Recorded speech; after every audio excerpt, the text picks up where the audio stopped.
भाई मैं एक सूचना दे रही थी श्यामा जी। कल मैं आप सभी के समक्ष एक सूचना दे रही थी श्रीमद् भागवत ग्रुप में देखा होगा। हाँ, ये 12 तारीख को तो कलश यात्रा है। आप उन्हीं के संदेश से प्रभु के चरणों में आज आपके समक्ष पहुंचे हैं। आपके लिए तालियां बजा दो, क्योंकि बहन ही पहले आई और संगत आज नहीं पहुंची। बस सच्चे दरबार की जय हो।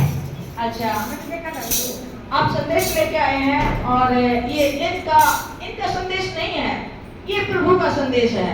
क्योंकि हमें जो वहाँ बैठना है ना, तो हमें प्रभु के समक्ष बैठना है। मैंने सुना है कि जहाँ श्रीमद् भागवत या रामायण होती है, राम कथा जी होती है, व्यास महापुराण जी होती हैं, वहाँ पर व्यास जी नहीं होते हैं। ये प्रभु का एक रूप होता है। अगर हम सच्चे उसमें देखना चाहें, अगर हम सही लगन से देखें, तो एक प्रभु का दर्शन ही होता है। क्योंकि प्रभु साक्षात, हम पाप की हमारी दृष्टि है, पाप का शरीर है, पाप ही है हर जगह। वो साक्षात नहीं आ सकते हैं, वो किसी न किसी सूत्र के माध्यम से जो है पहुंचते हैं। तो ये हमारा एक माध्यम बनता है कथाओं के माध्यम से।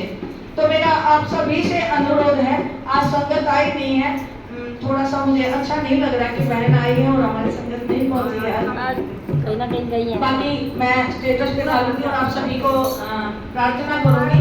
आप ये ग्रुप में जो भी जुड़े हैं, सुनीता जी आप भी जुड़े होंगे, ग्रुप में डालूंगी। आप अपने अपने स्टेटस पे रखना, क्योंकि ये अपनी कॉलोनी है और अपनी कॉलोनी के सामने राधा कृष्ण वाटिका है, उसी में हो रही है। और ये भव्य कथा यात्रा हो रही है, बहुत अच्छी बात है, बहुत ही अच्छी बात है। बोल श्रीमद् भागवत भगवान की, ये बहुत अच्छी बात है। हमारे सौभाग्य है कि हमें प्रभु के दर्शन हो रहे हैं यहाँ पर साक्षात, और ऊपर से अपने जन्माष्टमी इस दौरान है। तो आप जितना हो सके, अपने रिश्तेदार हैं, अपने परिचित हैं, अपने अगल पड़ोसी हैं, जहाँ भी जिस तक संदेश ये नहीं पहुँचे, आप वो माध्यम बनिए और वो माध्यम बन के आप उनको लेकर आइए और अपने धर्म के प्रति आप उस संख्या से जोड़िए। मैं आपको एक उदाहरण दूंगी कि ये माला मैंने जो धारण कर रखी है, ये रुद्राक्ष है। रुद्राक्ष तो होता है कि जैसे मान लो, अब जब तक हम धागे में नहीं पिरोते हैं, तब तक वो खाली एक रुद्राक्ष है, एक मोती है।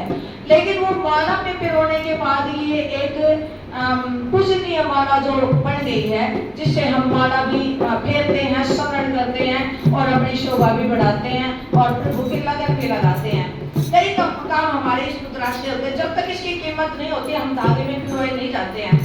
इस धागे में पिरोने का एक ये उद्देश्य होता है कि हम कथाओं के माध्यम से अपने धर्म का प्रचार करें। आप देखते हो, मैं किसी भी धर्म के उसमें नहीं आपको बोलूंगी, लेकिन मैं एक बात कहना चाहूंगी, अपने हिंदू धर्म में कोई भी चीज होती है, अपने घरों में एक दो बैठ के और अपने अपने ही घरों में मना लेते हैं। मेरा परसों भी मैं बोलती रह गई, मैं बोल रही थी कि मैं आपको कुछ संदेश देना चाहती हूँ। मैं आप इस मंदिर के प्रांगण से आपको बोल रही हूँ कि आप आगे से अपने जो भी त्योहार होंगे, आप सारी, कोई अगर कहीं नहीं मिलता है तो आप मेरे से जुड़िए। मैं अपनी कॉलोनी में, अपनी गली में ये प्रोग्राम रखती हूँ। कोई भी कथा होती है, कोई त्योहार होता है, कथा सुननी होती है, वहाँ कीर्तन भी करते हैं और हम अपना त्योहार भी मनाते हैं। तो उसमें क्या होता है कि अपनी एकता का वो मिलता है, संदेश मिलता है कि हिंदुओं में एकता है। और जब तक एकता नहीं होगी तो हमारे धर्म को खतरा हो रहा है, हमारे हिंदू धर्म को बहुत ही खतरा उत्पन्न हो रहा है। हमें उसको बचाने के लिए हमें ही जागृत होना पड़ेगा। एक नारी शक्ति एक ऐसी होती है जो कई घरों को जागृत करती है। आप मातृ शक्ति है, आप अपने बच्चों को, अपने रिश्तेदारों को, एक नारी अगर जागृत हो जाती है तो कई घर जागृत हो जाते हैं। हमें अपने धर्म के प्रति सचेत होना पड़ेगा। मेरे आपके श्री चरणों में मेरी ये निवेदन है।